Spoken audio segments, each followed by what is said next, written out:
The López family's Sunday dinners had once been the glue that held them together. But now, the food cooled on untouched plates while words hung heavy in the air.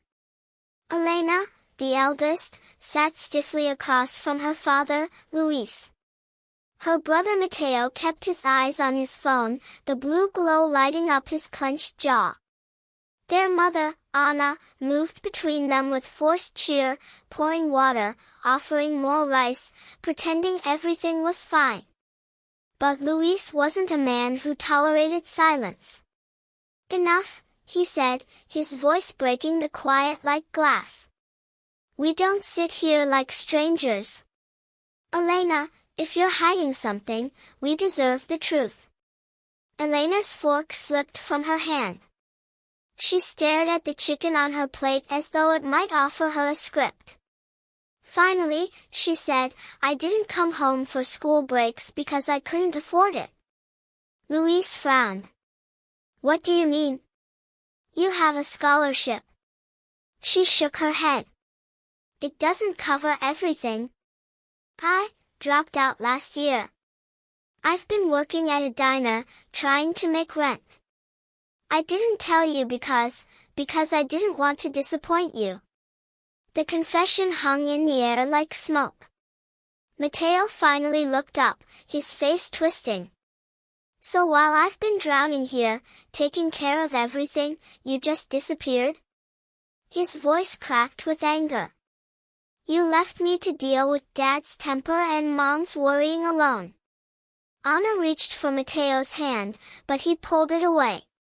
Luis's face was unreadable, his silence louder than any outburst. Elena's eyes filled. "I thought I was protecting you all by keeping it to myself. I didn't want you to see me as a failure." It was Anna who finally spoke, her voice firm. "Failure isn't in falling, Mija. It's in shutting us out. This family has survived too much to be broken by pride." She looked at Luis, who sat like a statue. "Say something." Luis exhaled, long and slow. "I'm angry. Not because you left school, but because you didn't trust us.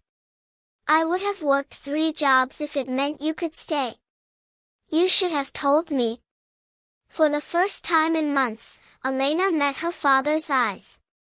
They were hard, but wet with unshed tears. Mateo muttered, "You still should have been here." Elena reached across the table, her hand trembling. "I know. And I'm sorry. I want to fix this, if you'll let me." The silence that followed was different this time, softer, fragile but hopeful. Mateo didn't take her hand, but he didn't pull away when it brushed his. Luis finally picked up his fork. Anna, sensing the moment, whispered, "Let's eat while it's still warm." For the first time in a long while, the López family ate together, not healed, not perfect, but no longer weighed down by silence.